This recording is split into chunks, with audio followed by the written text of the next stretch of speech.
کسی دوست نے سوال پوچھا کہ کثرت احتلام سے بچنے کے لیے کیا میں مشتزنی مسٹربیشن جو ہے وہ کر سکتا ہوں تاکہ میں اس چیز سے بچ جاؤں، مجھے بار بار احتلام جو ہے وہ ہو جاتا ہے۔ تو اس کا جواب یہ ہے کہ احتلام کی کثرت سے بچنے کے لیے مشتزنی کرنے کی شرم جو ہے وہ اجازت نہیں ہے، کیونکہ احتلام ایک غیر اختیاری چیز ہے، بدخواہی ہے، انسان کا وہاں کوئی اختیار کنٹرول نہیں ہوتا، اور مشتزنی یا مسٹربیشن جو ہے یہ اختیاراً اور ارادتاً جو ہے وہ کی جاتی، تو لہٰذا اس میں اور اس میں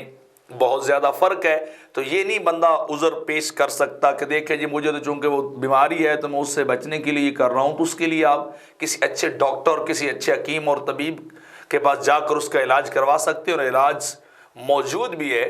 تو لہٰذا انسان کو کسی صورت اس بات کی اجازت نہیں ہے۔ حدیث پاک میں بہت ساری وعیدیں وارد ہوئی ہیں، اور ایک حدیث پاک میں آقا علیہ السلام نے ارشاد فرمایا کہ 7 لوگ ایسے ہیں جن سے اللہ رب العزت قیامت کے دن نہ تو گفتگو فرمائے گا اور نہ نظر کرم فرمائے گا، اور ان میں سے ایک ناقل ید یعنی مشتزنی کرنے والے کا بھی